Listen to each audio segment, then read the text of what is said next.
பிரவீன் மேகா.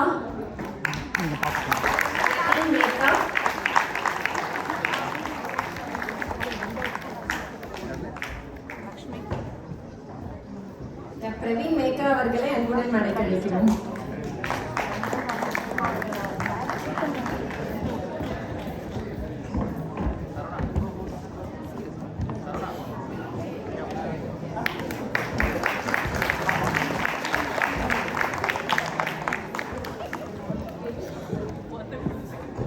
அடுத்ததாக இரண்டாவது பரிசு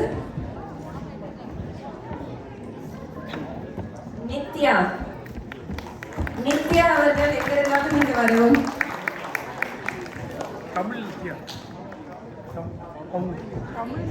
நித்யா இங்க நிறைய ஓகே. நித்யா வந்துட்டு இங்க இல்லாத காரணத்தால் அவங்க இதை மிஸ் பண்றாங்க. இப்போ அதனால நம்ம மறுபடியும் இந்த செகண்ட் பிரைஸ்க்கு இன்னொருவங்க பேர் எடுக்கலாம்.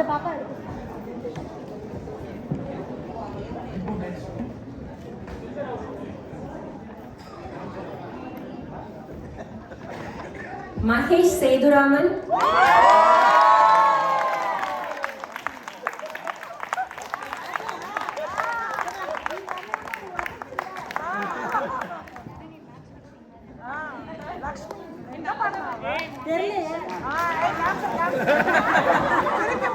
வித்யாவுக்கு தான் தேங்க்ஸ் சொல்லுங்க. யாராவது வித்யாவுக்கு தேங்க்ஸ். சாம்சங் மொபைல் யாருக்கு கிடைக்குதுன்னு பார்க்கலாம்.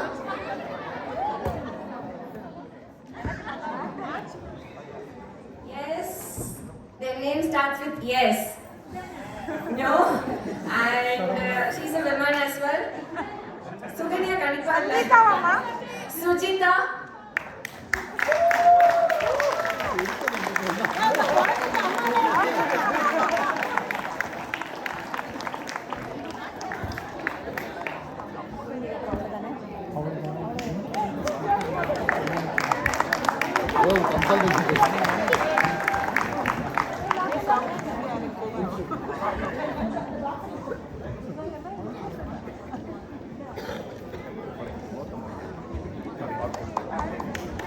நன்றி நன்றி.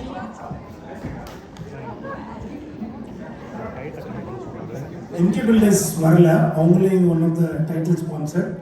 உங்களுக்கு ஏதாவது construction work, rework, garage conversion அந்த மாதிரி ஏதாவது இருந்துச்சுன்னா ஆல்வேஸ் கான்டாக்ட் எம்கே பில்டர்ஸ். மேலே இதில் வரும், பிபிடியில் வரும், பார்த்து. தேங்க்யூ. கடல்கள் பல கடந்து வாழலாம், நாம் தாயை விட்டும் பிரிந்து இருக்கலாம், ஒருபோதும் நம் தாய்மொழியை விட்டு அல்ல, ஆம் நம் தமிழை விட்டு அல்ல என்பதற்கு சான்று இங்கு கூடியிருக்கும் தமிழ் மக்களாகிய நீங்களும் உங்கள் உற்சாகமும் தான். மேலும் நம்மை சிந்திக்க வைக்கவும் உற்சாகமூட்டவும் இன்னும் சில நிகழ்ச்சிகள் நமக்காக இங்கு காத்திருக்கின்றன. வாருங்கள், சேர்ந்தே ரசிப்போம். அதன்படி எல்ஸ்பரி தமிழ் பாடசாலையில் இருந்து 3 மாணவர்களின் பேச்சு இதோ. முதலாவதாக முயற்சி என்ற தலைப்பில் கிருதி.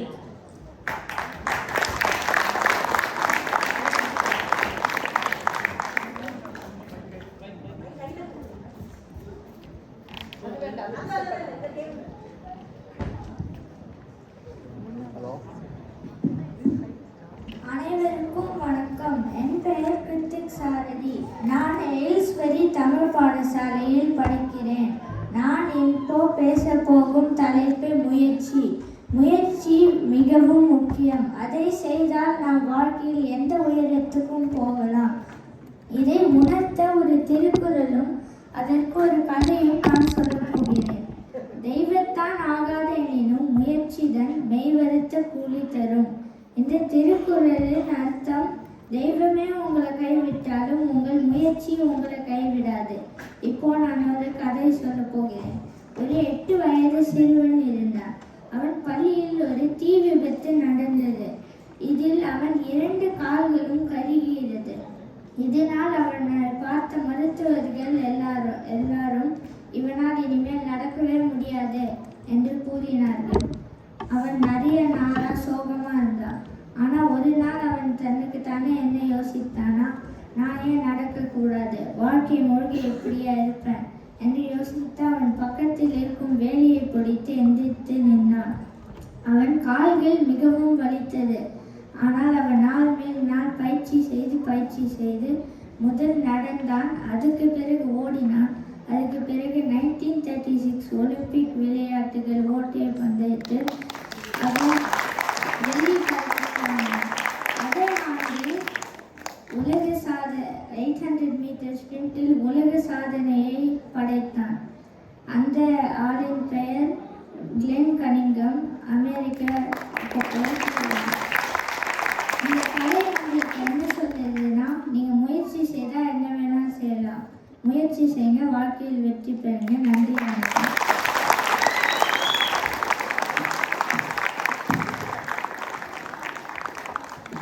நன்றி கிருத்திக், ரொம்ப அழகா சொன்னீங்க. அடுத்ததாக தமிழ் மொழிக்கு இணை இல்லை, தமிழ் இல்லாமல் நாம் இல்லை, தமிழ் என் உயிர் மூச்சு என்ற தலைப்பில் சஜேசன்.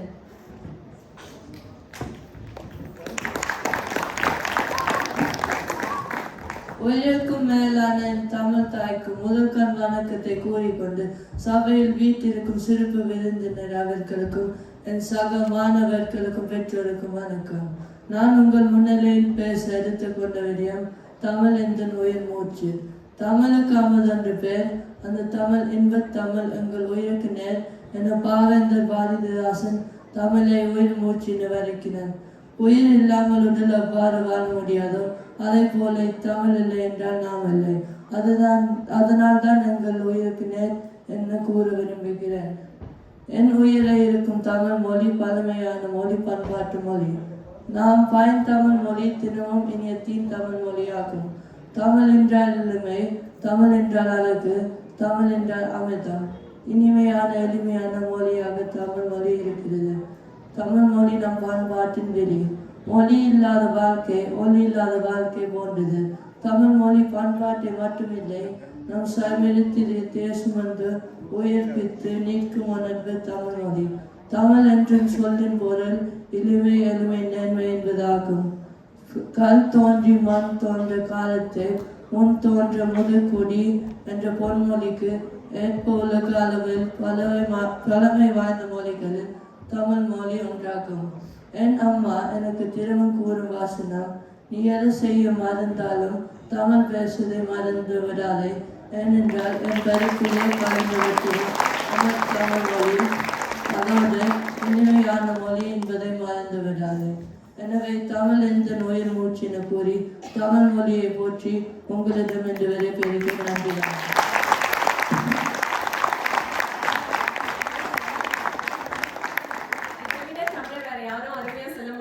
தெரியல, ஆனா இதோட நாங்க விட போறதில்ல. அடுத்த வரதுமே அப்படிதான். தமிழுக்கு அமுதென்று பேர், அந்த தேன் சுவையை உணர தமிழின் சிறப்புகள் என்ற தலைப்பில் ஜஃபீர்.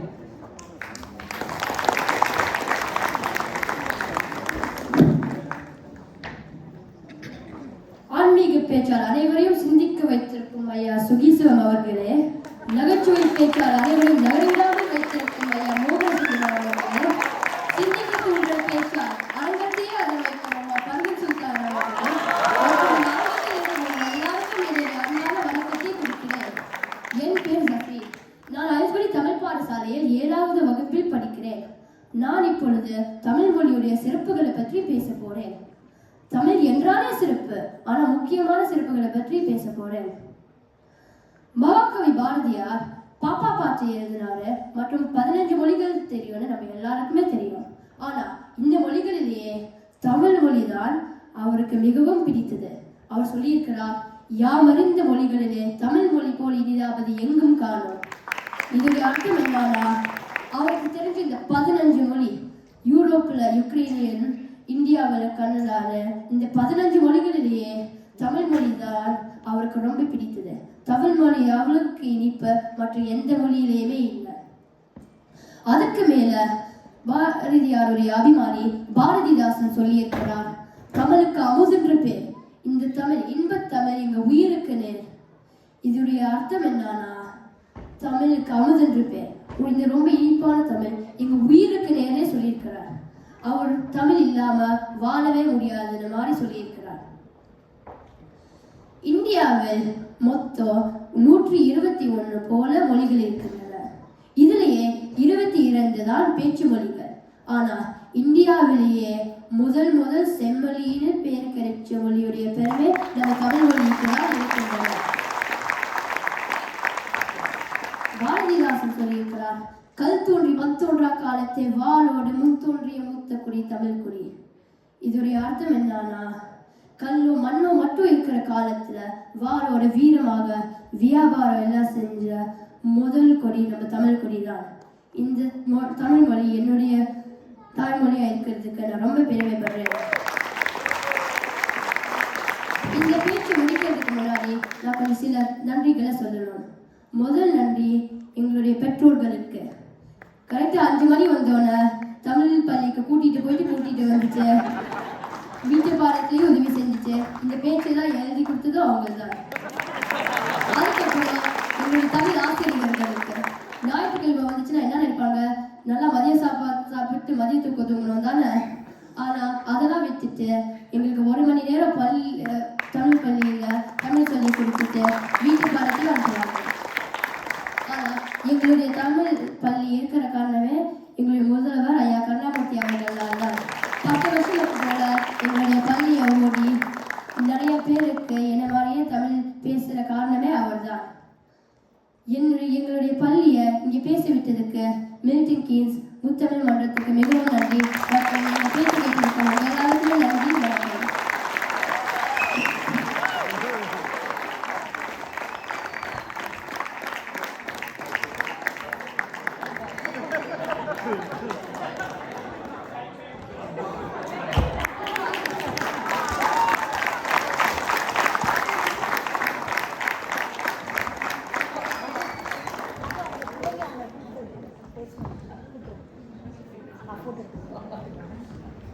எக்ஸ்பரி தமிழ் பள்ளியை சேர்ந்த மாணவர்கள் இங்க வந்து போட்டோ எடுத்துக்கலாம்.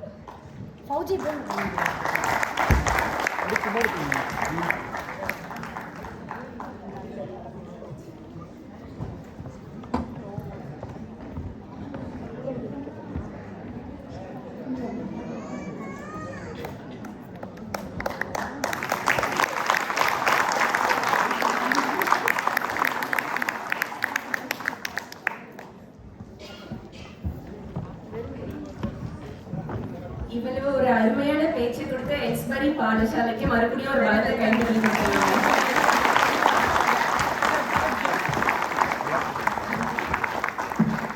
அறிவின் ஒளிபரப்பும் அன்பையும் நகைச்சுவையும் நலமுடன் கலக்கும் தெய்வீக உணர்வை தந்திடும் அன்பே சிவம், நமது சுகி சிவம்.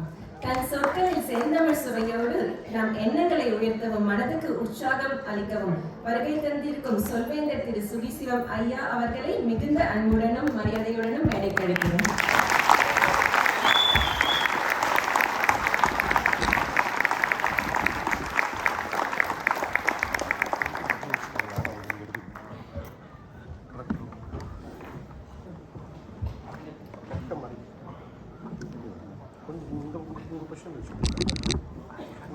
நீங்களாம் வாட்சி பார்க்கறதுக்கு முன்னாடி போற்றுதலுக்கும் பாராட்டுதலுக்கும் உரிய இந்த தமிழ் மன்றத்தினுடைய தலைவர் மற்றும் பல்வேறு பணிகளை உடனிருந்து செய்கின்ற அவரது குழுவினர், என்னோடு உரையாற்ற வருகை தந்திருக்கிற பெருமைக்குரிய பர்வீன் மற்றும் மோகன் சுந்தரம், எனக்கு முன்பு உரை நிகழ்த்திய 3 பேராசிரியர்கள், இந்த நிகழ்வை அருமையாக ரசித்துக் கொண்டிருக்கிற அன்பு நெஞ்சங்கள் அனைவருக்கும் என்னுடைய பணிவன்பான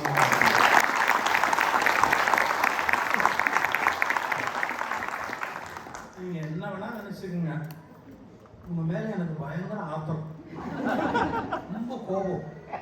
ஏதோ இதுங்க சுமாரா பேசினா நானும் கொஞ்சம் சுமாரா பேசுறேன். உங்களை யார் இப்படிலாம் பேச சொல்றேன்? உயிரை கொடுத்து இதுக்கப்புறம் மீட்டிங்கே இல்லைங்கிற மாதிரி 50, 60 முடியும், 70 முடியுமா? இன்னும் வாழ்க்கையே முதல் தடவை பேசுற மாதிரி இதோடு இமயமலை ஏறிட்டு அப்படித்தான் பேசணும். அதான் மக்களுக்கு தேவையான ஒண்ணு.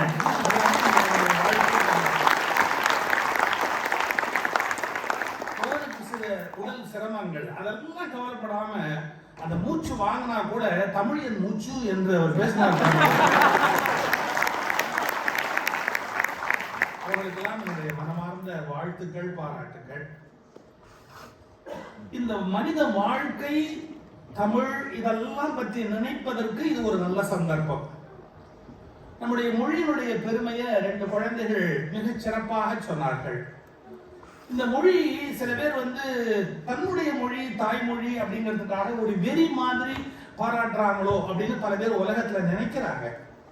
அது உண்மை இல்லை. நமக்கு வந்து ஒரு அபரிமிதமான சொத்து. அந்த மொழி வந்து மிகப்பெரிய பாரம்பரியத்தை உடையது. அது ஒரு சின்ன உதாரணம் மட்டும் சொல்றேன்.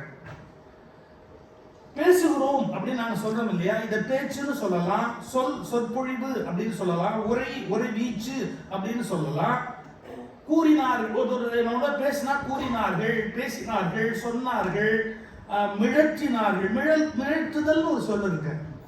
அது 2 நாள் தான் உங்களுக்கு கிடைக்கும். கல்யாணம் அன்னைக்கு அடுத்த நாள் ஒரு கிளி கொஞ்சம் மாதிரி பேசுவாங்க, அதுதான் மிழற்றுதல். 2 நாள்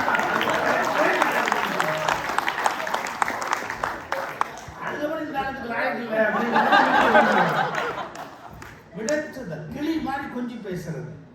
அரைதல், அது நடப்பு வாழ்க்கையில் உத்தரவு அப்படிங்கிறாங்க பாருங்க. உத்தரவு அரைதல், முரசு அரைந்தான் அப்படின்னு வருது. பண்ணுதல் தமிழ்ல ஒரு சொல்ல இருக்கு. பண்ணுதல் தெரியுமா? திருப்பி திருப்பி பேசுறது. சில பேர் மார்க் ஏங்க தக்காளி வாங்கிட்டு சிவப்பா இருக்குங்க தக்காளி, நீங்க போட்டு கத்திரிக்காய் வாங்கிட்டு வந்துடாதீங்க. தக்காளி தெரியும் இல்ல, உங்க அம்மாவுக்கு ரொம்ப பிடிக்குமே அந்த தக்காளி. அதாவது அதை திருப்பி திருப்பி ஒரு 7-8 தடவை சொன்னாதான் பதியும்னு சொல்றாங்க பாருங்க. அந்த ரிப்பீட் பண்ணி பேசுறது பண்ணுதல் அப்படின்னு தமிழ்ல வரும். நீங்க சரியா ஒரு லிஸ்ட் தேவநேயர் பாவாணர்னு ஒருத்தர் எழுதுறாரு. இந்த சொல்லுதல் என்பதற்கு தமிழ்ல எத்தனை வார்த்தை இருக்கு அப்படின்னு எழுதுறாரு. 36 வார்த்தைக்கு மேல் இந்த ஒரே சொல்லுதல் கூறுதல் என்பதற்கு. உரைத்தல் என்ன தெரியுங்களா? தங்கச்ச உரைச்சு பார்க்கறான்னு சொல்றாங்க இல்லையா, பேசும்போதே எதிராளி எப்படி ஃபீல் பண்றான்னு பார்த்துக்கிட்டே பேசுறது உரைத்தல். எவ்வளவு நுட்பமான ஒரு மொழி. இப்ப ஒருத்தர் வசதியான மனிதர் எதாவது சொல்றீங்க சார், அவர் வீட்டில் ரிசப்ஷன் ரூம் தனியா இருக்கும், டைனிங் தனியா இருக்கும், ஹால் இருக்கும், டிவி பார்க்கறதுக்கு தனியா இருக்கும், எத்தனை கெஸ்ட் வந்தாலும் தங்குறதுக்கு ஒரு 7-8 பெட்ரூம் இருக்கும். அப்புறம் அவர் வீட்டில் வந்து ஒரு பொருளை இன்னொரு பொருளாக கன்வெர்ட் பண்ண வேண்டிய அவசியமே கிடையாது. சில பேர் வீட்டில் அதுதான் மெத்த, அதுதான் சோஃபா, அதுதான் எல்லாமே அப்படிதான் கிடையாது. அதுக்கு தனித்தனியா இருக்கும். நிறைய அறைகளும் நிறைய கருவிகளும் வைத்திருக்கிறவர்களை வசதியானவர் என்று சொல்லுகிறோம். ஒவ்வொன்றுக்கும் ஒரு சொல்லை வைத்திருக்கிற தமிழ் மொழி உலகத்தின் பணக்காரன்.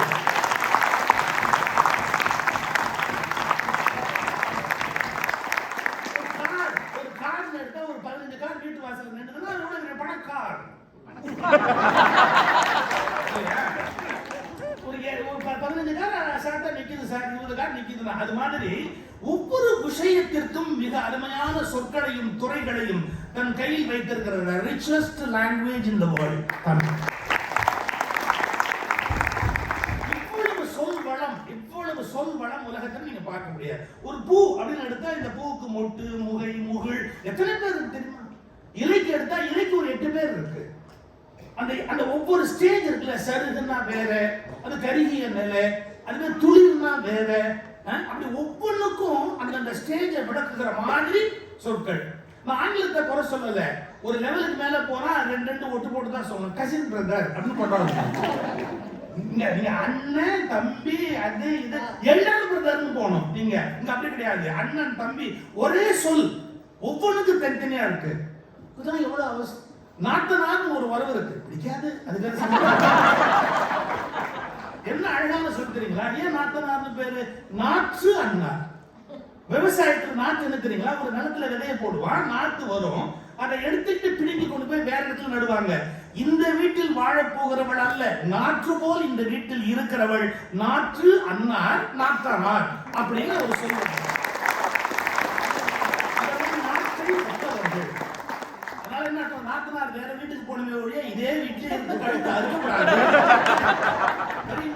அது கொழுந்தனார். கொழுந்துன்னா அந்த ஃபேமிலி லாஸ்ட் கொழுந்து அண்ணார். இலை கொழுந்துன்னு சொல்லுவோம் இல்லையா, அது மாதிரி கொழுந்து போல் அந்த வீட்டில் இருக்கிற சின்னவன் கொழுந்து அண்ணார். கணவன் கொழுந்தன், இவன் கொழுந்தன். எத்தனை சொல் அதுக்குள்ள. இப்படி செல்வம் செழித்த ஒரு மொழியை நம்ம இழக்கலாமா? இழக்கக்கூடாது. அதனாலதான் நீங்க இங்க இருந்து அவ்வளவு தூரம் தள்ளி வந்தா கூட அந்த மொழியை இழக்கக்கூடாது என்று இந்த மண்ணில் இந்த மன்றத்தை அமைத்து தமிழை பாதுகாக்கிறீர்கள். உங்கள் தமிழ் உணர்வுக்கு நன்றி.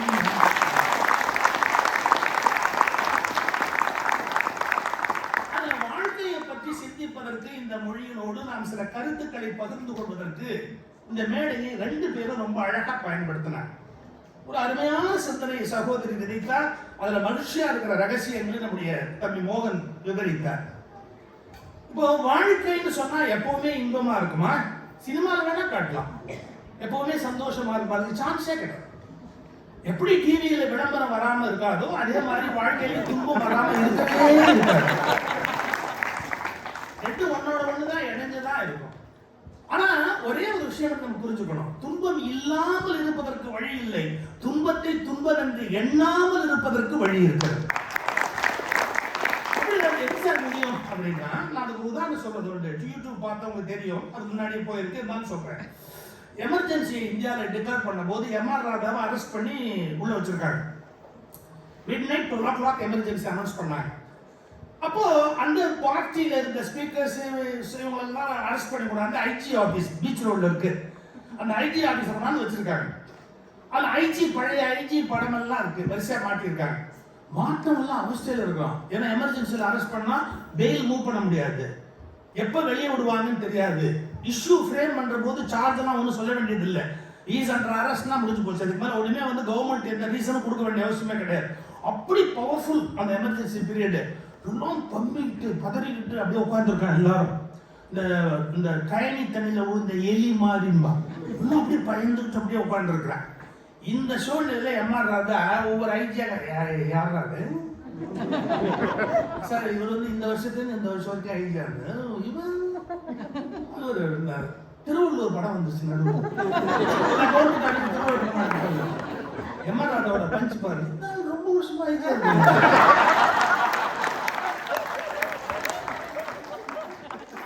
படத்தை கழட்டவே மாட்டேங்கிறாங்க, ரொம்ப வருஷமா ஐஜியா இருக்கு. அப்போ ஒருத்தர் சொன்னா, அண்ணே ஜோக் அடிக்கிறது நேரம் தான் கிடையாது, நாங்களாம் இங்க வயிறு இப்படி நெருப்புல எரிஞ்சு என்ன ஆகுமான்னு பயந்துக்கிட்டு இருக்கிறோம், நீ என்ன இப்படி போய் துப்பாரி ஜோக் அடிச்சுக்கிற? சிரிக்கிறதுக்கு எதிராக நேரம் வாழ்க்கையில எப்பவுமே சிரிக்கணுங்க, என்ன கஷ்டப்படுங்க. இந்த டைத்துல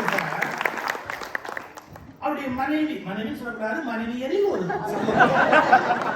அவருக்கு அத்தனை பேர் வசதியா வச்சிருந்தார், அது ரொம்ப முக்கியம். சண்டே கிடையாது அவங்களுக்குள்ள, அவங்க அவ்வளவு ஒத்துமையா இருந்தாங்க. கொஞ்சம் எப்படி தெரியலாம் கேட்காதீங்க, நம்மளாலையும் ட்ரை பண்ணி பார்க்கலாம்.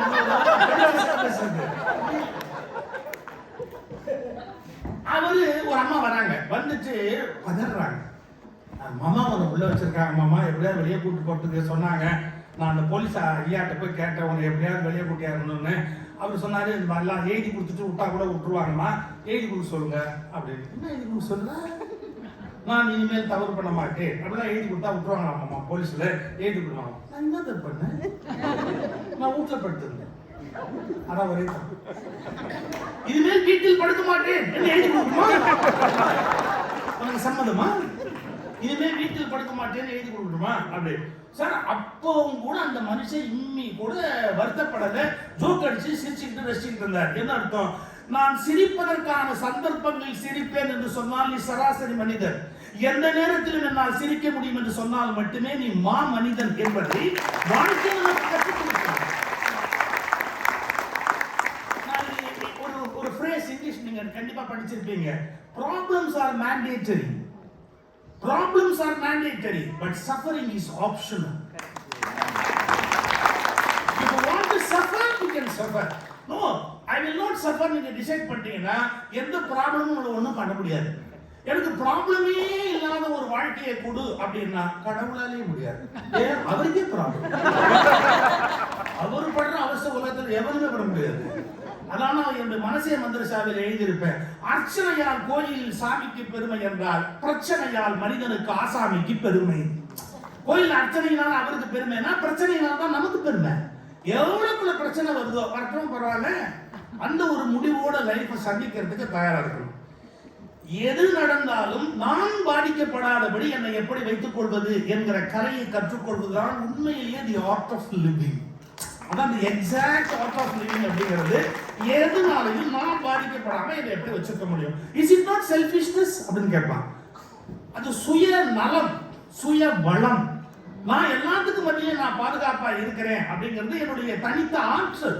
அது துரோகம் அல்ல, யாருக்கும் நான் செய்கிற கெடுதல் அல்ல, அது என்னை நானே பாதுகாப்பாக வைத்துக் கொள்கிற ஒரு விதமான திறமை. திறமை வேறு, துரோகம் வேறு. வாழ்க்கையில் துரோகம் செய்யக்கூடாது, ஆனால் திறமையோடு இருக்க வேண்டும். அதற்கு அடையாளமாக வாழ்தல் தான் மிகப்பெரிய கலை. இது நீங்க நிறைவேற்றணும் அப்படின்னு சொன்னா, போற போக்கில் கோடு காட்டினார் என்னுடைய தம்பி மோகன். வாழ்க்கையில கொஞ்சம் நாம சில பேர் எப்ப பார்த்தாலும் இப்ப என்ன பண்றாங்க கேட்பான், எதிர்காலத்துல கேள்வி கேட்டே கொள்ளுவான், இல்லாட்டி கடந்த காலத்துல கேட்டுக்கிட்டே இருப்பான் அப்படிங்கிற மாதிரி சொன்னாங்க. உண்மை, ஒரு உண்மை சிறப்பு எப்படின்னு கேட்டீங்கன்னா, ரொம்பவும் கடந்த காலத்துல இருந்தாலும் கஷ்டமா இருக்கும், எதிர்காலத்திலேயே மைண்டை கொண்டு போய் வச்சோம்னாலும் கஷ்டமா இருக்கும். சின்ன உதாரணம், எதிர்காலத்துல மைண்ட் போனா என்ன கஷ்டம்? இப்ப நீங்க பேச்சுல நிகழ்காலத்துல இருந்தாதான் எனக்கு சௌரியம். இவர் எப்ப முடிக்கிறது, நம்ம எப்ப அந்த குழம்பை கொதிக்க வச்சு மறுபடியும் சாப்பிடுறது அப்படின்னு நீங்க எதிர்காலத்துக்குள்ள போயிட்டீங்கன்னு சொன்னா ஒரு வார்த்தை என் பேச்சு எடுபடாது இல்லையா? அப்ப எதிர்காலத்தினுடைய அந்த பயணம் தொடங்கிடுச்சுன்னு சொன்னா மற்ற எல்லாருக்குமே கஷ்டம். சில பேர் எப்பவுமே ஃபியூச்சர்ல தான் இருப்போம். ஒரு தடவை குற்றாலம் போனோம். குற்றாலம் போகும்போது கூடவே ஒரு புள்ளக்குச்சி கூட்டு போயிட்டோம். நாங்கள் ஒரு 8 பேர் ஒரு சுமோ அப்போ கிடைச்சது. அப்போ சுமோன்னு ஒரு வண்டி இருந்தது, அது ஏறி சும்மா கிடைச்ச சுமோ. ஒரு பணமும் கொடுப்பானாட்டார் அந்த ஃப்ரெண்டு. அதில் ஆக்சிடென்ட் ஆகுதான், அதை டெஸ்ட் பண்ணுறதுக்கு எங்களை அனுப்பிச்சு வச்சாங்க. அது போகும்போது இப்படியே பல்ட்டி அடிச்சிடும் அப்படின்னாங்க. அதுக்காக தான் எங்களை அனுப்புறாங்க, பார்த்துக்குவாங்க அப்படின்னு. நாங்கள் 8 பேர் போகிறோம், அந்த சுமோவில் போகிறோம். போய் குற்றாலத்தில் இறங்கிட்டு குளிக்கலாம் அப்படின்னு போனோம். அவன் பாருங்க எப்பவுமே வாட் நெக்ஸ்ட் அடுத்ததே போயிட்டே இருப்பான். நாங்கள் உள்ளே போய் வண்டியை நிறுத்திட்டு குற்றாலத்தில் குளிக்கலாம் அப்படின்னு போனால் ஒரு 2 நிமிஷத்துக்குள்ள அவன் சொல்கிறான், வாங்க போல சீக்கிரம் போகலாம், போதும். இது கூட சொன்னாங்க, என்ன உயிர் இருக்கு, இப்போ குளிச்சு ஆனந்தமாக குளிக்கலாம்ல. அப்போ மெட்ராஸில் தண்ணி வரலீங்க. நீங்கள் கேட்குறீங்க, அப்போமா எப்போவும் குளிக்கணும்னா வெளியே போனோம், ஆனந்தமாக குளிக்கிறோம் நாங்கள். அவன் கேட்குறான், ஒருத்தங்க அவனை பார்த்து அவங்க பாட சீக்கிரம் அவனை குளிச்சு போடலான்னு இவன் நொய்ங்கிறான். இவன் கேட்டான், ஏன்டா இப்படி உயிரை எடுக்கிறேன்னு அப்படி. அவன் திருப்பி கேட்டான், நீ குளிச்சதே இல்லையா, இவ்வளோ உயிரை குளிச்சுக்கிட்டே இருக்கிறேன்னு குளிச்சதே இல்லையா அப்படி. எரிச்சல்ல அதை விட்டுட்டு அங்கேயாந்து கிளம்பி தலையிலேயே தோட்டிட்டு வந்த உடனே, வாங்கப்பா சீக்கிரமா இட்லி கடைக்கு போகலாம், இட்லி தின்னு போயிடும். இட்லி கடையில் போய் உட்கார்ந்தேன், சீக்கிரம் வாங்கப்பா. எதுக்கு? அது ரூம் பூட்டிடுவாப்பா. அவன் எப்பவுமே நெகட்டிவாவே அடுத்து என்ன நடக்க போகுதுங்கிற கவலையிலே இருக்கிறாரே ஒழிய அந்த இடத்துல சந்தோஷமா இருக்கணும் அப்படிங்கிற அனுபவித்தங்கிறதே அவனுக்கு இல்லை. இது எதிர்காலத்திலேயே இருக்கிறவனுக்கு இருக்கிற சிக்கல். சில பேர் இறந்த காலத்திலே இருப்பான். இப்போ நான் கல்யாண வீட்டில் உட்கார்ந்து இருக்கிறேன், நமக்கு நிமிஷம் பக்கத்தில் அவர் அப்போ அந்த சமயத்தில் 1935 35 வந்துருப்பாங்க, 55 எல்லாம் பண்ணி 2025 வருது சொல்றான். 1935 பவுன் 10 ரூபா, பவுன் 10 ரூபா. இப்போ என்ன விலை விற்குது அப்படிங்கிறான் அந்த. அப்போ இவர் ஃப்ரெண்டு, இவருக்கு ஒரு 85 இருக்கும், இவர் 86. அங்கேருந்து என்ன சொல்றான் எங்க ஆளு கேட்டா, நீங்களே பேசு சார், என்னால முடியுது சார் அப்படின்னு. ஏன்னா சாரை போட்டு என்ன உருட்டிக்கிட்டு இருக்கிறாரு. இன் 1935 பவுன் 10 ரூபா. இப்போ என்ன விலை விற்குது? அவன் சொன்னா சார் ஒரு பதில், அவன் நீ அப்பவும் ஒரு பவுன் வாங்கல,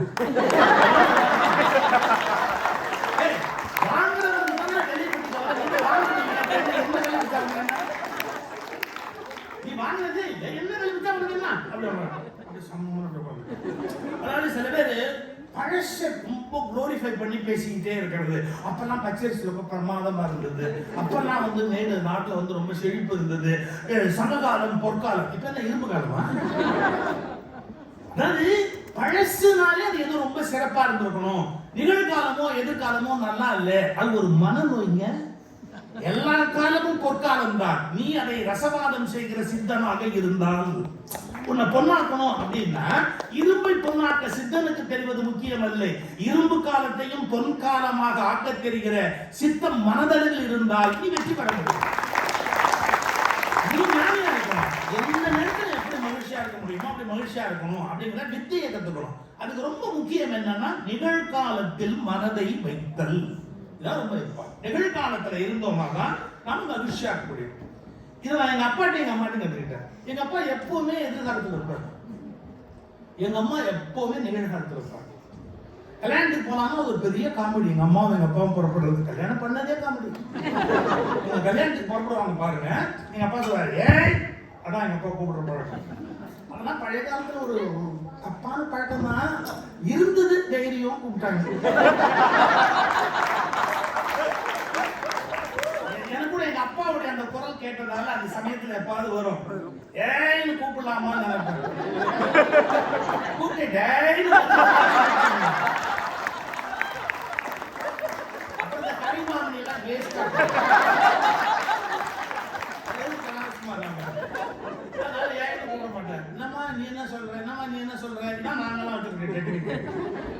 என்ன சிக்கல்னு கேட்டா எங்க அப்பா எங்க யாரை அப்படின்னு எங்க அப்பா கூப்பிடுவாரு. எங்க அம்மா இந்த கல்யாணத்துக்கு போற திருச்சி வரைக்கும் நீ என்ன பண்ற என்ன டிசைட் பண்ணிட்டு சொல்றாரு. எங்க அம்மா கேட்டுப்போங்க. கொஞ்சம் யோசிச்சு பாருங்க.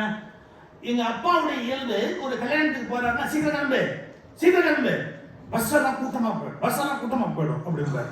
எங்க அம்மா ஒரு பதில் சொல்லுவாங்க, நான் 5 நிமிஷம் வரேன்னு 50 நிமிஷம் சொல்றேன். அறிவியல் எனக்கு முன்னே வரைக்கும் புரிஞ்சதில்லை. 5 நிமிஷம் அது புரிஞ்சுக்கிற சக்தி எப்படி ஒரு ஆம்பளைக்கு வர முடியும்?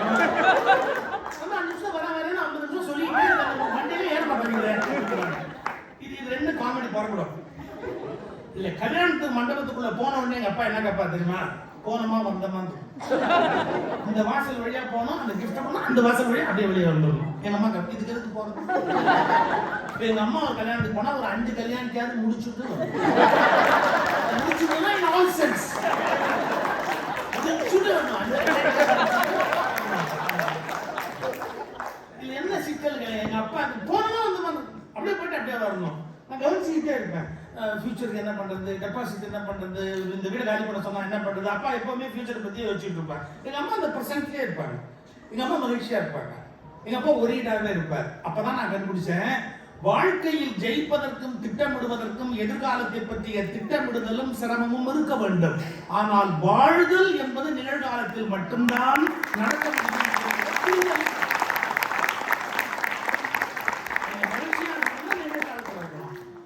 எதிர்காலத்துல மகிழ்ச்சியா இருக்கிறதுக்கு நம்ம திட்டமிட்டு சில காரியம் செய்து கொண்டே இருக்கணும். சரியா சொல்றதா வாத்து மாதிரி. இதுக்குதான் வாத்து மடையன்னு பேர் வச்சு. வாத்து தண்ணியில அப்படியே சுகமா போற மாதிரி தெரியும். அது கால் என்ன பாடுபடும் தெரியுங்களா? அப்படி அடிச்சுக்கிட்டு படாத பாடுபடும். அது எவ்வளவு கஷ்டப்பட்டாலும் வெளியில இருந்து பார்த்தா சுகமா இருக்கிற மாதிரி அந்த வாத்துக்கு பாருங்க. இதை கத்துக்கிட்டாதான் நாமெல்லாம் வாத்து மடையன்ற பேர் வாங்காம உலகத்துல வாழ்ந்து காட்ட முடியும். சிரமப்படணும், ஆனா வெளியில அது தெரியக்கூடாது. தெரியக்கூடாதுன்னா பொய்யா இல்ல, அந்த சிரமமே வெளிப்படாதபடி வாழணும். 2 வீல் பேலன்ஸ்ல சைக்கிள் ஓட்டுவோம், நிக்கிது இல்ல. எங்கேயாவது ஒரு வட்டம் நிக்குமா? வட்டமும் நிக்காது, மாவட்டமும் நிக்காது. இந்த 2 வட்டத்தை நிறுத்திட்டு சைக்கிள் ஓட்டுறாங்கல்ல, எதனால? பெடல் பண்ணிட்டே போறான். அது மாதிரி செயல்பட்டு கொண்டே இருக்க வேண்டும். ஆனால் வட்டம் விழுவதற்கு வாய்ப்புண்டு என்பதை புரிந்து கொள்ள வேண்டும். அது விழாதபடி அதை செலுத்துவதில் ஒரு ஆனந்தம் இருக்கிறது என்பதையும் நம் மனதளவில் தெரிந்து வைத்துக் கொள்ள வேண்டும். சைக்கிள் ஓட்டுற மாதிரி லைஃப் அப்படிங்கிறது அப்படியே அழகா, சிரமமும் இருக்கணும், ஆனா நாசுக்காவும் அந்த வாழ்க்கையை அப்படியே கொண்டு போயிட்டே இருக்கணும். இதை கத்துக்கிறது யார்கிட்டயாவது கத்துக்க முடியுமா? கீதையில ஒரு அருமையான வார்த்தை வருது, இதை புத்தகத்துல படிச்சா கத்துக்க முடியாது. சாதுக்களிடம் போய் படி, கீதையில வருது. நீ பெரிய மகான்கிட்ட போய் அதை லேர்ன் பண்ணு அப்படிங்கிற. சாதுக்களிடம் போய் படி. அதாவது எவ்வளவு சிரமங்கள் இருந்தாலும் அவங்க ஆனந்தமா இருக்கிறதுல எது குறையக்கூடாது. அதான் நாட்டுல சன்னியாசம் வாங்கினவங்களுக்கு என்ன பேரு? சித் பவானந்தா, விவேகானந்தா, பரமஹம்சர் வித்யானந்தா. கொஞ்சம் ஒரு மாதிரி இருக்குல்ல, ரொம்ப எக்ஸ்ட்ரீம் ஹாப்பினஸ்.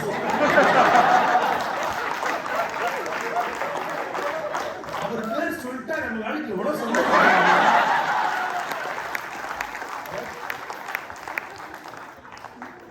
அதாவது ஆனந்தாங்கிற அந்த அடைமொழி வந்து அவங்களுக்கு உரியது, துறவிகளுக்கு. ஏன்னு கேட்டா இந்த சிரமமான உலகத்திலையும் அவங்களுடைய ஆத்ம ஆனந்தம் குறையறது இல்லை, அப்படி மெயின்டைன் பண்ணிக்கிறாங்க. அப்படி இந்த ரகசியத்தை புத்தகங்கள்ல இருந்து கத்துக்க முடியாது, மனுஷங்கிட்ட இருந்தா கத்துக்க முடியும். ஒரு மனுஷங்கிட்ட போய் நம்ம கொஞ்ச நாள் பழகும் போதுதான் எப்படி இந்த மனுஷன் இவ்வளவு கஷ்டத்துக்கு மத்தியிலையும் எப்படி இதனால ஒரு மகிழ்ச்சியா இருக்க முடியுது அப்படிங்கிற அந்த ரகசியத்தை கற்றுக்கொள்ள முடியும். அதெல்லாம் சாதுக்களிடம் போய் படி அப்படின்னு ஒரு குறிப்பு. சார் புத்தகத்துல படிக்க முடியாதா அப்படின்னு கேட்டா, நான் அடிக்க என்னுடைய பகவத்கீதை அந்த பேச்சில் இருக்கு. எப்படின்னா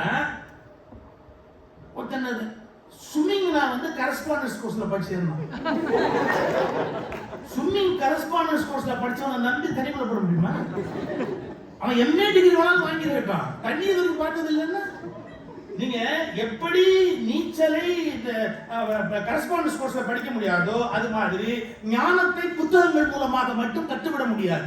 அது ஏதோ ஒரு மனுஷங்கிட்ட இருந்து நம்ம கத்துக்கிட்டாதான் அந்த உண்மையான ஞானத்தை உள்நோக்கி நம்ம கொண்டு போக முடியும். அப்படி என்ன வேண்டி இருக்கு? ஒரு 2-3 விஷயம் மட்டும் நான் பயன்படுத்துக்காக சொல்றேன். பொதுவா மோகன் பேசும்போது கவனிச்சிருப்பீங்க, பத்மின் பேசும்போது கவனிச்சிருப்பீங்க, பேச்சாளர்கள் பல பேர் பேசும்போது கவனிச்சிருப்பீங்க.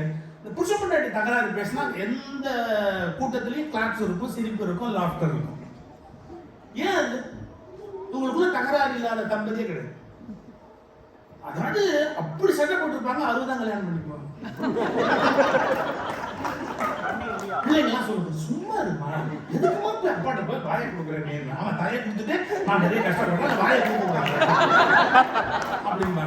60 கல்யாணம் அழகா பண்ணி போட்டோ எடுத்து வீட்டுல பெருசா மாட்டி இன்னும் 50 பண்ணும், 80 பண்ணும், 60 பண்ணும், சண்டை போடுறது நிறுத்தது. இது என்ன காமெடி? இது என்ன காமெடி? இதுதான் புரிஞ்சுக்கணும். இந்த குக்கர்ல அப்பப்ப பிரஷர் போயிட்டா குக்கர் வெடிக்காது. இதுதான் அந்த டெக்னிக் தெரிஞ்சு வச்சிருக்கேன். அப்பப்ப சண்டையை போட்டாச்சுன்னு சொன்னா எந்த விதமா நிரந்தரமான வெடிப்பு வெடிக்கவே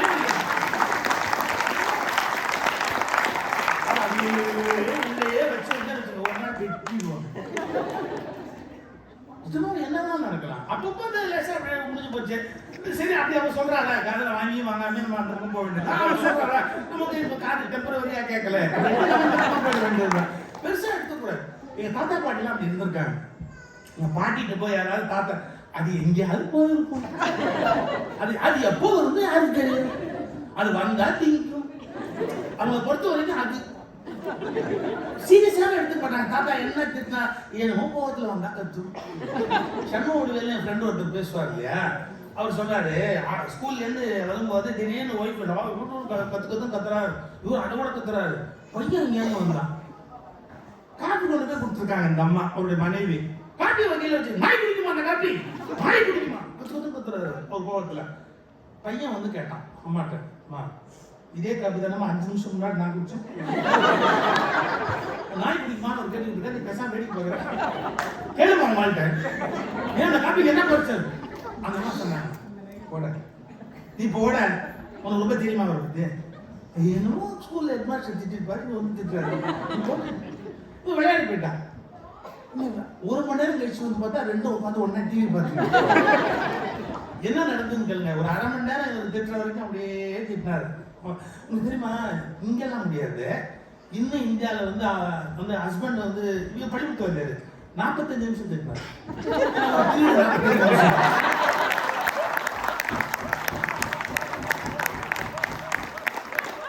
அந்த மாதிரி திட்டுச்சுன்னா 27 நிமிஷம் சீரியல்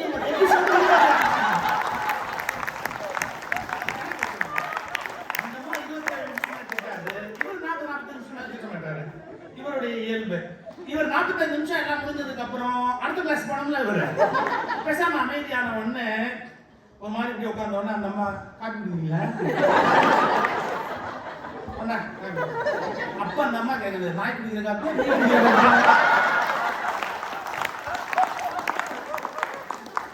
ஏன் போய் என்னமோ நீங்க ஹெட்மாஸ்டர் காட்டி முடிச்சு கத்தனா இந்த டென்ஷன்ல உள்ள வந்தா நாளைக்கு சீட்டை பெருசா எடுத்துக்கிற காட்டி ஒன்று நல்லா தான் இருக்கு காட்டி போட்டு நம்ம உடனே காட்டி விட்டுருக்கோம், காட்டி விட்டுருப்பாங்க. 2 பேரும் சிரிச்சு பேசிட்டு இருப்பாங்க. பையன் வந்து பார்த்தா ஒரே ஷாக் ஆகும். 1/2 மணி நேரத்துக்கு முன்னாடி அடிச்சு போட்டு கொண்டுருவாங்க போல இருக்குது, என்ன காட்டி இருக்காங்க. அதான் சார் ஒரு சினிமான்னு சொன்னா 2 ஃபைட் கூட இல்லாட்டி எப்படி சார், இதுக்காக ஒரு வில்லனை சண்டை போட்டுக்க வேண்டியதான், அவங்க ஜாலியா இருந்துக்க வேண்டியதுதான். ஒரு சின்ன விஷயம் என்னன்னு கேட்டீங்கன்னா, 2 பேருக்கு மத்தியில ஒரு சின்ன இடைவெளி என்னைக்குமே இருக்குங்கிறத புரிஞ்சுக்கிறது. சில பேர் எழுதுவான் ஈருடல் ஓரு, அவெல்லாம் பொய்,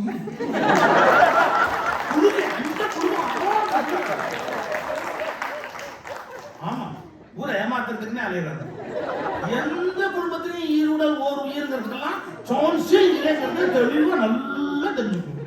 ஈருடல் ஈருயிர் ஈரு சிந்தனை எல்லாம் தனித்தனியாதான் இருக்க முடியுமே ஒழிய அதெல்லாம் ஓர் உயிர் எல்லாம் கலக்க முடியாது.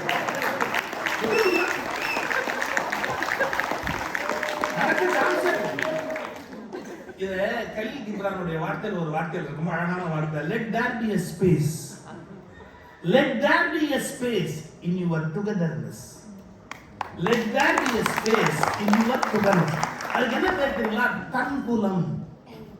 தன்புலம்ங்கிறது ஒவ்வொருத்தருக்கும் ஒரு ஸ்பேஸ் இருக்கு. இப்ப விண்வெளியில் எடுத்துட்டீங்கன்னா ஒவ்வொரு கோளை சுத்துது இல்ல, ஒண்ணு ஈர்க்குது இல்ல, ஆனா ஒண்ணு மேல ஒண்ணு மோதவே இல்லையே. அது ஒரு ஸ்பேஸ் தனக்குன்னு ஒண்ணு வச்சுக்குது. எப்படி அண்டத்தில் இருக்கிற அந்த கிரகங்களுக்கு ஒரு ஸ்பேஸ் வேண்டி இருக்கிறதோ, இடைவெளி வேண்டி இருக்கிறதோ, வீட்டில் கிரகத்தில் இருக்கிற கிரக லட்சுமிக்கும் அந்த கிரகத்தின் தலைவனுக்கும் கூட ஸ்பேஸ் மனதளவுல அவருக்குன்னு ஒரு உலகம் இருக்கு, அவர் அப்படிதான் இருப்பாரு அப்படின்னு எடுத்துக்கணும். அவளுக்குன்னு ஒரு உலகம் இருக்கு, அவ அப்படிதான் இருப்பா, கொஞ்சம் முன்ன பின்ன இருப்பா, இருந்துட்டு போறா, அவளுக்கு என்ன, அவளுக்கு இருந்துட்டு போறா, அவளுக்கு என்ன, அப்படி இருந்தா என்ன தப்பு அப்படிங்கிற ஒரு அந்த let there be a space. இதுக்கு நான் அடிக்கடி உதாரணம் சொல்லுங்க. நீங்க ரயில்ல போகும்போது பல பேர் ரயில்ல தான் பார்ப்பாங்க. நான் தண்டவாளத்தை பார்த்துருக்கேன். அதாவது பிளாட்ஃபார்ம் தண்டவாளத்தை கவனிச்சீங்கன்னா பாருங்க, தண்டவாளம் இரும்பு இப்படி போட்டிருப்பா, இவ்வளவு இடைவெளி இருக்கும். எந்த தண்டவாளத்தையும் இப்படி முடுக்க மாட்டாங்க. தண்டவாளம் இப்படி ராடு போகுது இல்ல, ஒன்னோட ஒண்ணு படுற மாதிரி முடிக்கவே மாட்டாங்க. ஒரு ராடு முடிஞ்சு அடுத்த ராடு வரும்போது இவ்வளவு ஸ்பேஸ் விட்டுருப்பான். ஏன்னு கலந்து சயின்ஸ் படிச்சவங்களுக்கு தெரியும், வெயில் காலத்துல இரும்பு நீளம், இதுவும் நீளம். என்ன நீண்டாலும் அது பெண்ட் ஆகி மேல வராது, அதுக்கு இடைவெளி விட்டுருப்பான். ஒரு இரும்புக்கு கோபம் வரும் என்று இடைவெளி விட்டு இருப்பதை போல் மனிதனுக்கும் கோபம் வரும் என்று இடைவெளியை விட்டு வாழ்வதுதான் let there be a space.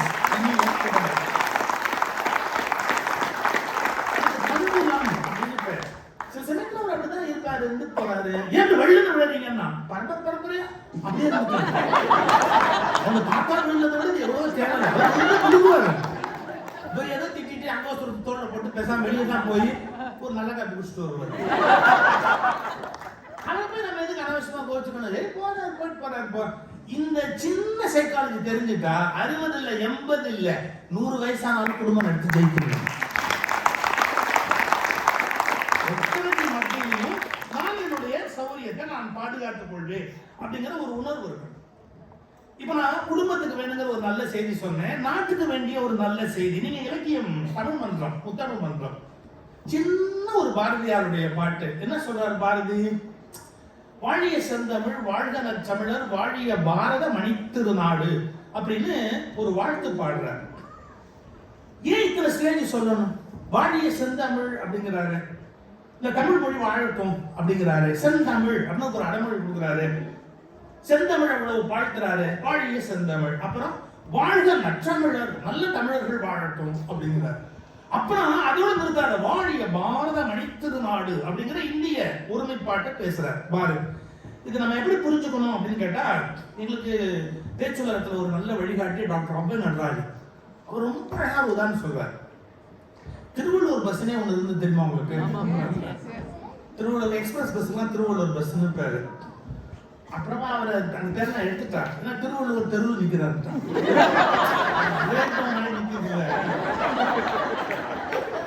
Thiruvalluvar தெரு, அதுல வேற இன்னொரு பஸ்ஸுக்கு ராணி மங்கம்மான்னு பேர் வச்சாங்க.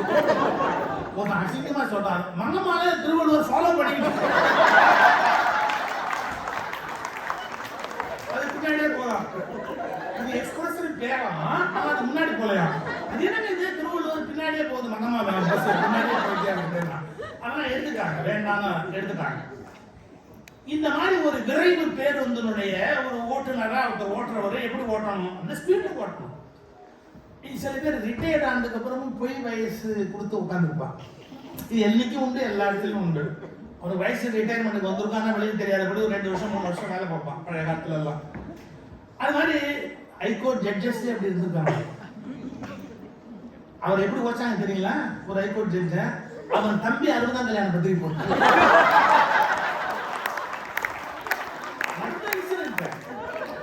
ஒரு ஹைகோர்ட் ஜட்ஜி போய் வயசு கொடுத்தே உட்கார்ந்து இருக்காரு.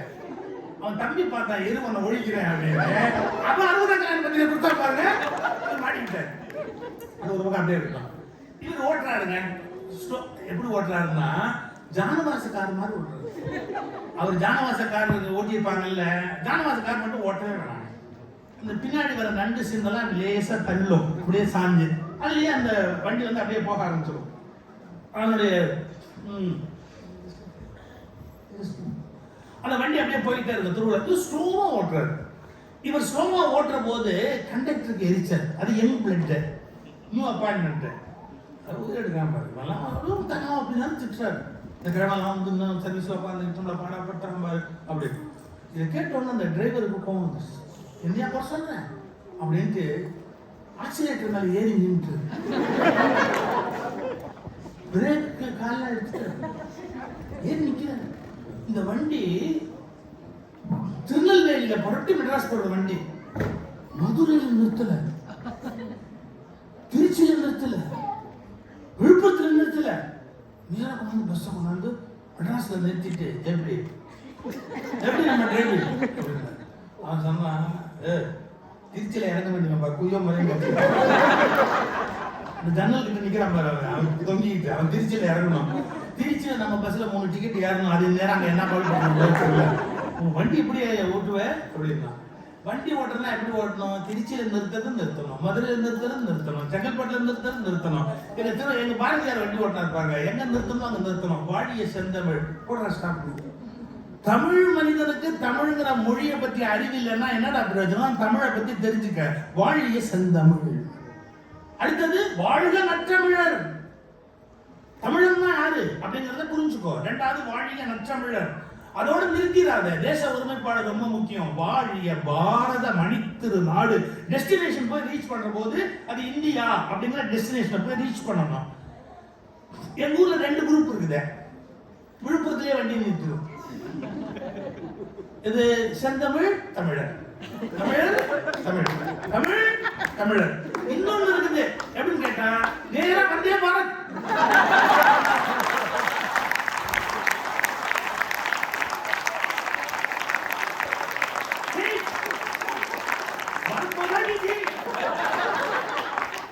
தமிழ் மாதம் எப்படி வண்டி ஓட்டணும்? தமிழையும் நிறுத்தணும், தமிழர்ல நிறுத்தணும், இந்தியாவில் போய் கடைசியில் நிறுத்தணும். இதெல்லாம் சரியான வழி. நான் என்ன பண்ண முடியும்? உங்களுக்கு கான்ஸ்டிடியூஷனும் புரியல, வாரண்டியும் புரியல. வாழிய செந்தமிழ், வாழ்க நற்றமிழர், வாழிய பாரத மணித்திரு நாடு. இந்திய ஒருமைப்பாடு முக்கியம், மொழி இனம் என்பது முக்கியம். இது எல்லாத்தையும் கலந்து போங்கிறது பாரதியினுடைய கனவு. இதை எப்படி புரிஞ்சுக்கலாம்? ஏன் சார் அப்போ வந்து வேற விஷயங்கள்லாம் முக்கியம் இல்லை. நான் ரொம்ப சீரியஸான ஒரு விஷயம் சொல்ல போறேன். வெறும் அனலிட்டிக்கலா மட்டுமே நீங்க பார்க்கணும். என்னை அடையாளப்படுத்துகிற போது நான் இப்ப கேட்கறது சீரியஸான விஷயம். நீங்க திங்க் பண்றதுக்காக சொல்றேன்.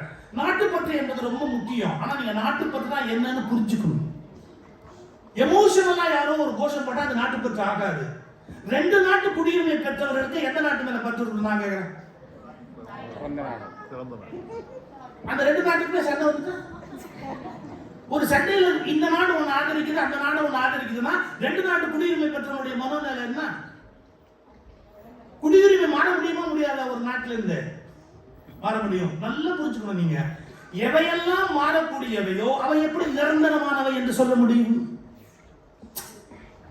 இப்ப நான் கேட்க போற அடுத்த கேள்வி ரொம்ப அதே மாதிரி தான். மதம் பெரிய சென்சிட்டிவ் இஷ்யூ அப்படிங்கிறாங்க. நான் கேட்கிறேன், எப்போ ஒருவன் ஒரு மதத்திலிருந்து இன்னொரு மதத்துக்கு மாறுவதற்கு வழி இருக்கிறதோ அப்புறம் எப்படி உள்ள வெறி இருக்க முடியும்?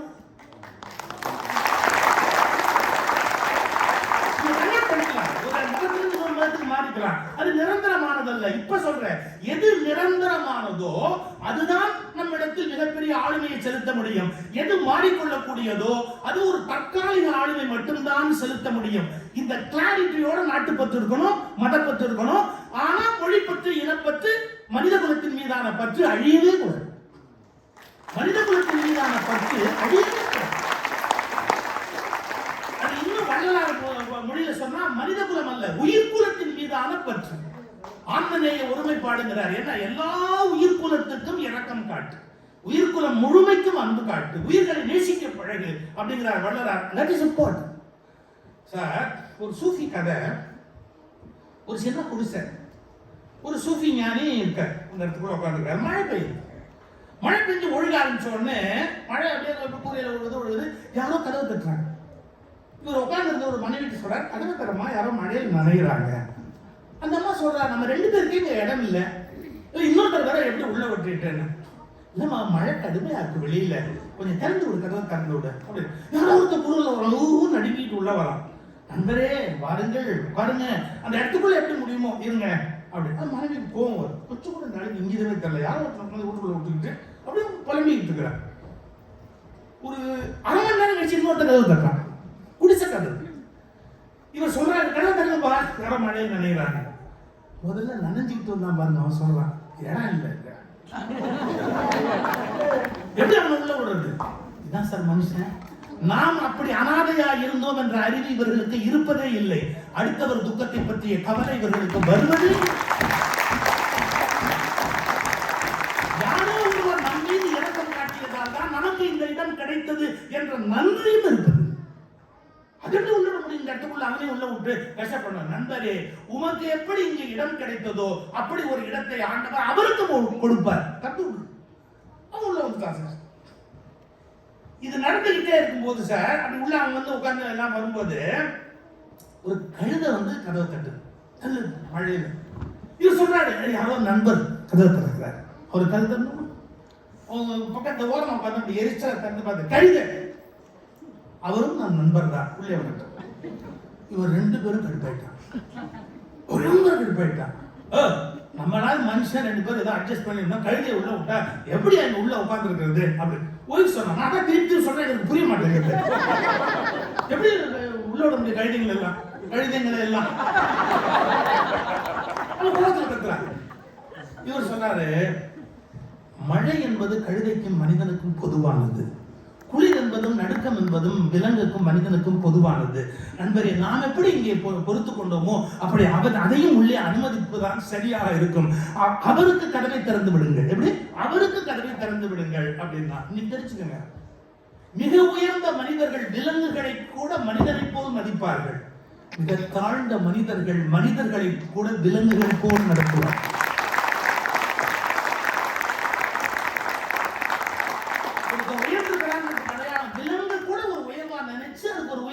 வலி இருக்கு, அழுக இருக்கு, கண்ணீர் இருக்கு, பாசம் இருக்கு, துக்கம் இருக்குன்னு புரிஞ்சுக்கிறது.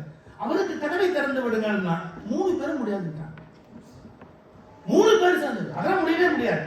இந்த சூஃபி ஞானி பொறுக்க முடியாம என்ன பண்ணாரு, என் நண்பர் மழையில் நினைக்கிறாரே, குடிசையை தள்ளிட்டு கதவை தள்ளிட்டு அந்த கழுதை பின்னாடியே ஓடுறாரு. அந்த கழுதை ஓடுது, பாட்டுக்கு ஓடுது. நண்பரே வாருங்கள், உள்ளே இடம் இருக்கிறது, நண்பரே வாருங்கள், உள்ளே இடம் இருக்குது. அவர் பாடு அந்த கழுதை இழுத்துட்டே போகுது. அவர் கொஞ்சம் தூரம் போனதுக்கு அப்புறம் ஒரு பெரிய சத்தம், ஒரு இடி வந்து விழுந்தது குடிசையில்.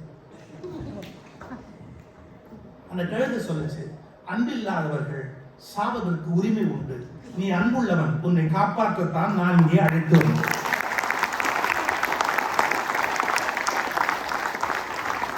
அவர்கள் மூவரும் வாழ்வதற்கு தகுதியற்றவர்கள், தங்கள் சுயநலத்தால் பிறரை பற்றி கவலைப்படாதவர்கள். நீ அன்புள்ளவன், நீ வாழ்வதால் உலகம் செழிப்புறுகிறது, உன்னை காப்பாற்றுவதற்காகவே நான் கழுதையாக வந்தேன் என்று தர்மம் சொன்னதுன்னு அந்த கதை முடியும். அப்போ யோசிச்சு பாருங்க, அது விலங்கு அதுவா இதுவாங்கிறதுலாம் முக்கியம் இல்லை, பிறர் துக்கத்தை தாங்க முடியவில்லைன்னு சொல்றதுதான் உண்மையான ஒரு அன்புக்கு அடையாளம். இந்த உலகம் முழுக்க எதற்கு இயங்குகிறது? நான் அடிக்கடி சொல்றது, யூடியூப்ல எனக்கு ரொம்ப பிடிச்ச விஷயம்னு கேட்டா, ஒரு 8 வருஷம் சிங்கத்தை வளர்த்திருப்பான் சில பேர், 5 வருஷம் சிங்கத்தை புலிய வீட்டுல வளர்த்திருப்பான், சில பேர் அதோட குடும்பம் எடுப்போம், அப்படி வாழ்க்கை அமைஞ்சிருக்கும். இதெல்லாம் வளர்த்துட்டு ஒரு லெவலுக்கு மேல நமக்கு தெரியும், அமெரிக்காவில் சில சட்டங்கள் இருக்கு, அதுக்காக சிங்கம் வீட்டில் இருக்கக்கூடாது, புலி இருக்கக்கூடாது, இத்தனை வயசு வரைக்கும் இருக்கலாம், அப்படிலாம் இருக்கு, நெய்பர் அப்செக்ட் பண்ற வரைக்கும் இருக்கலாம், அப்படிலாம் கணக்கு இருக்கு. ஒரு வழி இல்லாம காட்டுல கொண்டு போய் விட்டுருவாங்க சார். இந்த காட்டுல அதுக்கப்புறம் ஒரு 10 வருஷம் இல்ல 5 வருஷம் 3 வருஷம் கழிச்சு திருப்பி போவான் சார். அது பேர் சொல்லி கூப்பிடுவான் சார். அது நீ எங்க இருந்தோ வரும் சார். நான் ஒரு யூடியூப் பார்த்துட்டு 1/2 மணி நேரம் அழுதுட்டு இருந்தேன். அவன் கூப்பிடுறான் அந்த சிங்கத்தை, எங்க இருந்தோ பாஞ்சு ஓடியாடுது. அப்படியே வந்து இவனை பார்த்த உடனே அவன் சொல்லி தகைச்சிட்டு அப்படியே மேல தாவி அந்த 2 காலால அவன் தோல் மேல அப்படி போட்டு அவன் நாக்கால நக்கி கொடுத்து கீழே தள்ளி அவன் மேல படுத்து புரண்டு அந்த சிங்கம் அம்பலமானது வளர்த்தவன், அன்பு காட்டினவன். அதுக்கு முடிஞ்சதுக்கு அப்புறம் அதை விட என்னால மறக்கவே முடியாது சார். இவன் இப்படியே விட்டுட்டு அது உள்ள போகுது, இவனுக்கு புரியல, போய் அதோட ஃபேமிலியை கூட்டிட்டு வருது சார். அதோட ஃபேமிலியை கூட்டிட்டு வருது சார். அது நல்லா இவங்க கிட்ட வந்த உடனே அது என்னமோ சொல்லுது சார். இவனை மோந்து பாக்குதுங்க, இவன் ஒண்ணுமே தொந்தரவு பண்ணல, எல்லாம் இவன் சுத்தி வருது. அந்த சிங்கத்தோட குட்டி இவன் மேல ஏறி விளையாடுது. இது என்ன சார் இந்த பந்தம்? அது என்ன ஒரு விலங்கு, ஒரு மனுஷன் என்ன சாப்பாடு போட்டுருப்பான், தடவை கொடுத்துருப்பான், அன்பா இருப்பான். ஒரு அன்புக்கு விலங்கு கூட கட்டுப்படுகிறது என்றால் இந்த உலகம் முழுவதும் அன்பாக மாறினால் போர்கள் நிற்கும், அன்பு பெருகும், நட்பு மலரும், வாழ்க்கை இன்பமாகும். பாருங்கள், சொர்க்கம் பூமிக்கு வரும். சொர்க்கம் பூமிக்கு வரும். அன்புமயமாக வாழ்வதற்கு நாம் பழகிவிட்டால் சொர்க்கத்தை நோக்கி நாம் போக வேண்டியதில்லை. சொர்க்கம் பூமிக்கு இறங்கி வரும் என்பதை புரிந்து கொள்ளுவார். அன்புக்கு தான் எல்லா உயிர்களும் இயங்குகின்றன. ரெண்டே பிரச்சனை தான் சார் இந்த உலகத்துல, டெரிட்டரி அண்ட் ஹங்கிரி, பசி. இந்த உலகத்துல ஒரு பசியை தீர்த்துட்டீங்க, அதுக்குன்னு ஒரு ஏரியா டெரிட்டரிங்கிறத கொடுத்துட்டீங்க அப்படின்னா எந்த உயிர் இன்னொரு உயிரை பத்தி தொல்லை செய்யணும்னு நினைக்காது. அதுக்கு உணவு கிடைக்கல அப்படின்னா ஒன்று அடிக்குது, அதுக்கு ஒரு ஏரியா கிடைக்கல அப்படின்னா அந்த ஏரியாக்காக போராடுது. இதை செட்டரேட் பண்ணிட்டோம். நீ ஒண்ணு இல்லைங்க, உலகத்தில் எவ்வளவு பெரிய பிரச்சனை சொன்னா பாருங்க. எல்லா மனிதர்களுக்கும் உணவு கிடைக்க வேண்டும் என்று எல்லா தேசத்து தலைவர்களும் முடிவு செய்தால் உலகத்தின் 80% போர்கள் நின்றுவிடும்.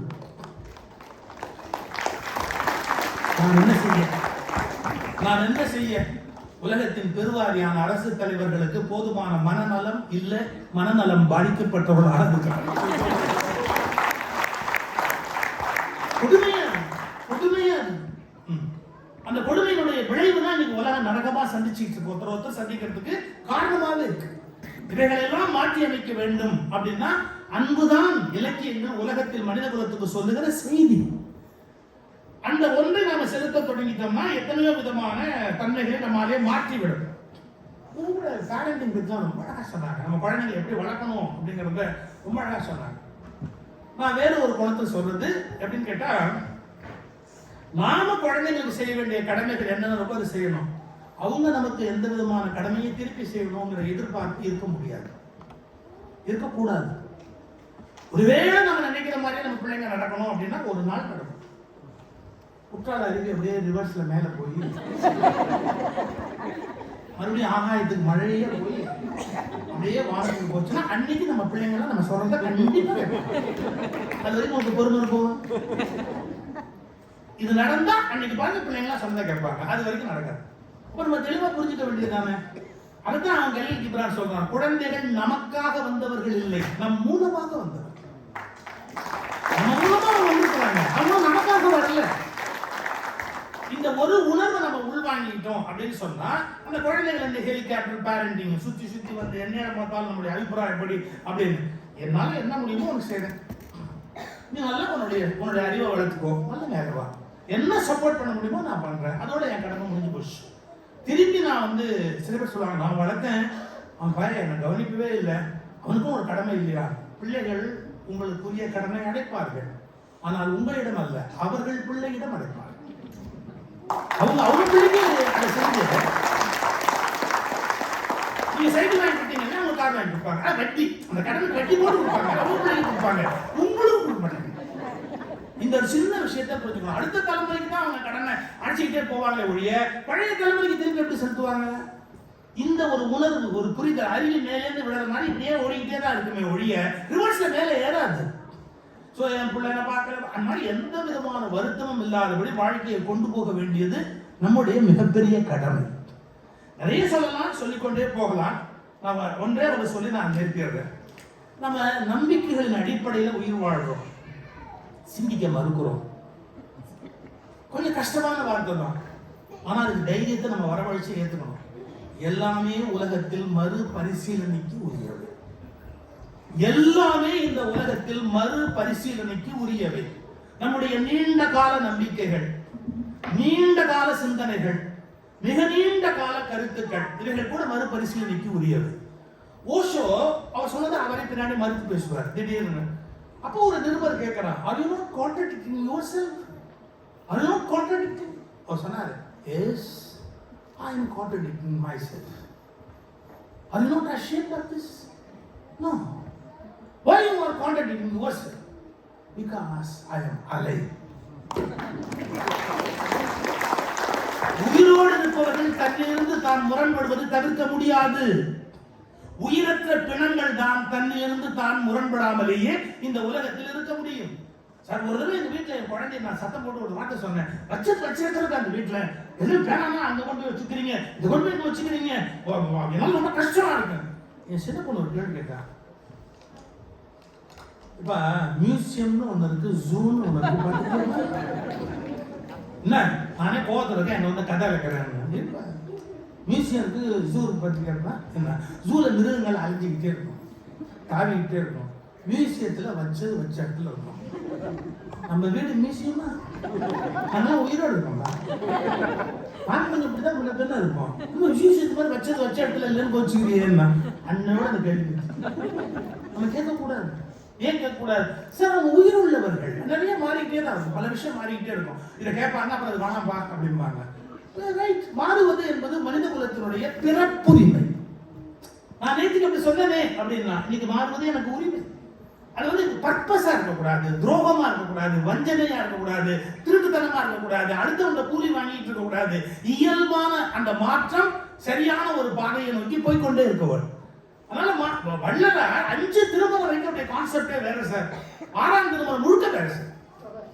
அவர் எதை பற்றி கவலைப்படவே இல்லை. நீங்கள் என்னை பின்பற்ற வேண்டாம்.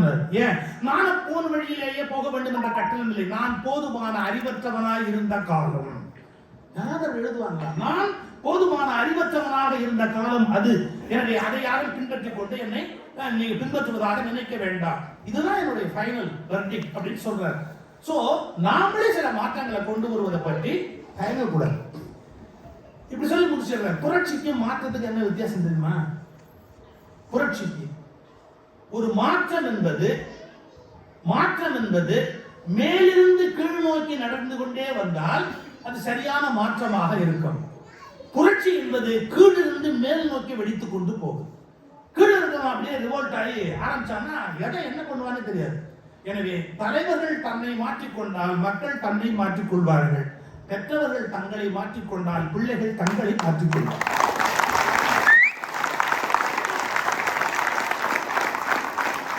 மறவே மாட்டேன். பிடிவாதமா நின்னோம்னா நல்லா எல்லா விஷயமும் மறு பரிசீலனைக்கு உரியது. எல்லா கருத்துக்களையும் காது கொடுத்து கேட்க வேண்டிய கடமை நமக்கு இருக்கிறது. இதுக்கு தான் இந்த மாதிரி மன்றங்கள், இதுக்கு தான் இந்த மாதிரியான தமிழ் மன்றங்கள், இதுக்கு தான் இந்த மாதிரியான மேடைகள், பேச்சாளர்கள் எல்லாருமே படைக்கப்படுறாங்க. புதுவா மேடை எப்படி போடுவாங்க? பேசுவாங்க உயரமான மேடை போட்டு ஜனங்கள் எல்லாம் பள்ளத்தில் உட்காந்து இந்த முறை தான் எங்களுக்கு ஒன்று புரிய வச்சாங்க. கேட்பவர்கள் உங்களை விட உயர்ந்தவர்கள் என்ற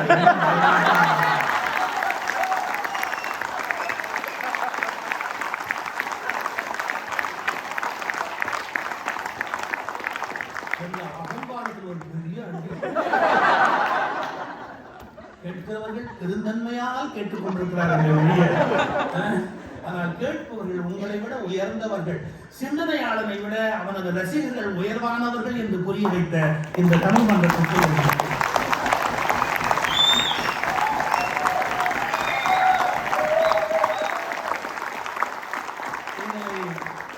இந்த மண்ணுக்கு வருவதற்கு காரணமாக இருந்த நம்முடைய ஜெயமணி அவர்கள், சைலஜா அவர்கள், ஸ்லோவு தமிழ் மன்றத்தை சார்ந்தவர்கள், அவர்களுக்கும் என்னுடைய இனிய நன்றி.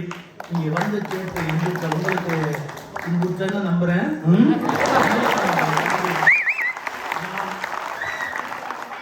நாம் புதிய மாற்றங்களை ஏற்படுத்துவோம். தமிழ் அறிவு, சிந்தனை, இறையருள் நமக்கு துணை நிற்கும்.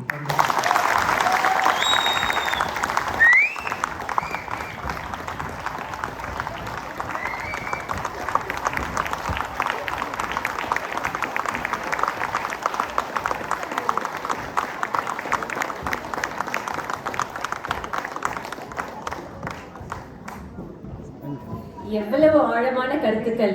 இதை எல்லாமே நமக்கு நகைச்சுவையாய் தந்த ஐயா அவர்களுக்கு மிக்க நன்றி. நானிலம் போற்றும் நல்லோருக்கு நன்றி சொல்வது நம் கடமை. அந்த வகையில் நம் சிந்தனைக்கு மட்டும் அல்லாமல் செவிகளுக்கும் விருந்தளித்து நம்மை மகிழ்ச்சி கடலில் ஆழ்த்திய நமது விழாவின் சிறப்பு விருந்தினர்கள் திரு சுகிசிவம் ஐயா அவர்களுக்கும், திருமதி பர்வீன் சுல்தானா அவர்களுக்கும், திரு மோகனசுந்தரம் ஐயா அவர்களுக்கும் மில்டன் கீன்ஸ் முத்தமிழ் மன்றம் சார்பாக மனமார்ந்த நன்றிகள்.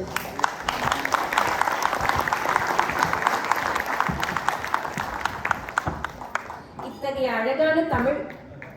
அழகான தமிழ் நிகழ்ச்சிகளை ஏற்பாடு செய்த MKM கமிட்டி உறுப்பினர்கள் நம்ம சரவெடி கூட்டத்தை இப்பொழுது அழைத்திடலாம். சரவணன், பிரவீன், கிருபா, சுகன்யா, லக்ஷ்மி, சபரீஷ் மற்றும் விஜய்.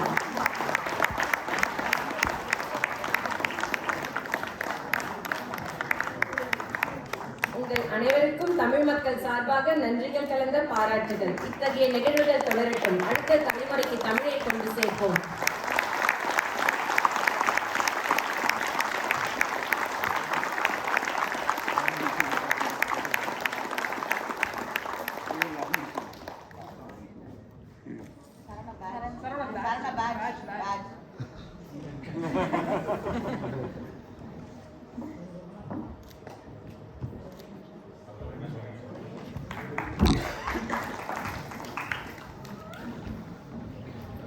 அடுத்ததாக நம்ம விமன்ஸ் டே அப்போ கொஞ்சம் ஃபோட்டோ கண்டெஸ்ட் ஆர்கனைஸ் பண்ணியிருந்தோம். அதுக்கு நிறைய ரொம்ப ரெஸ்பான்ஸ் இருந்துச்சு. ரொம்ப தேங்க்ஸ் விமன் அண்ட் ஆல்சோ அதுக்கு ரொம்ப ஹெல்ப் பண்ண அவங்களோட ஹஸ்பண்ட்ஸ்க்கு ரொம்ப பெரிய தேங்க்ஸ் சொல்லணும். இப்போ அதில் டாப் 10 கண்டெஸ்டன்ஸை பார்த்துடலாம். அவங்க எல்லாருமே ப்ளீஸ் இங்கே வந்தீங்கன்னா ரொம்ப நல்லாயிருக்கும். நம்ம கெஸ்டோட ஃபோட்டோ எடுத்துக்கலாம்.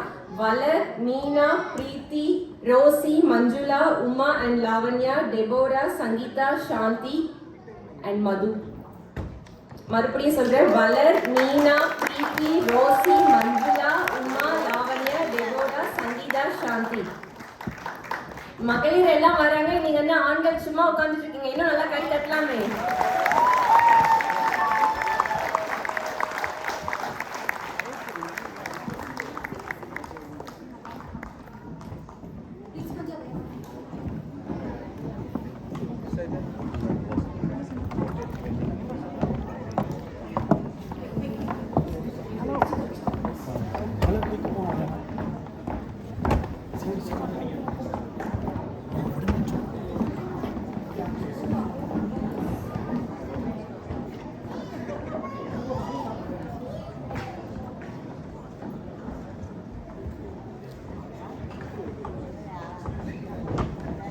எல்லாரும் அப்படியே வெயிட் பண்ணுங்க. அவங்க 3 பேரோட நம்ம எல்லாருமே சேர்ந்து ஒரு ஃபோட்டோ எடுத்துக்கலாம். ப்ளீஸ் அப்படியே எல்லாருமே இருங்க. அப்படியே இருங்க ப்ளீஸ்.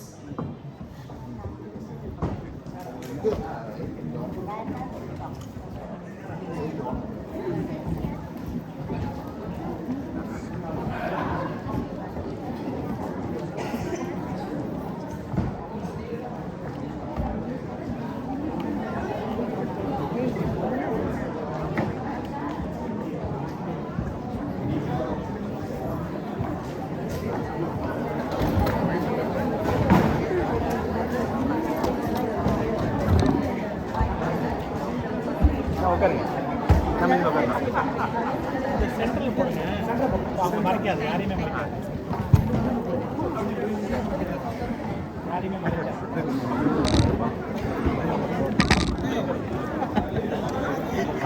கார்த்திக் நல்லதானா? பேசிங்கன்னு பார்த்தேன். எம்கே பில்டர்ஸ் பிபிடிலாம் வந்துடுச்சு. அது நீங்க இல்லையா? அது பிபிடிலாம் போட்டாங்க எம்கே பில்டர்ஸ். அப்படியே நின்றுக்கோ. அப்படியே நின்றுக்கோ.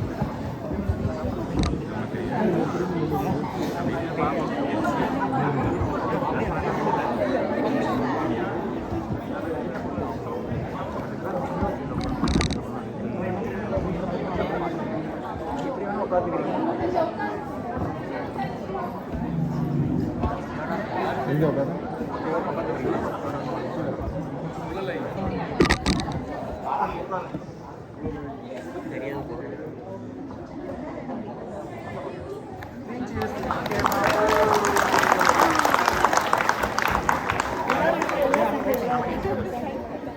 எல்லாரும் ப்ளீஸ் அப்படியே இருங்க. ரேஃபிள் ட்ரா மட்டும் இருக்கு. நீங்க எல்லாரும் பணம் கொடுத்து வாங்கிருக்கீங்க இல்லையா? ப்ளீஸ் அது மட்டும் இருந்த ப்ரைஸ் மட்டும் அனௌன்ஸ் பண்ணிடுறோம்.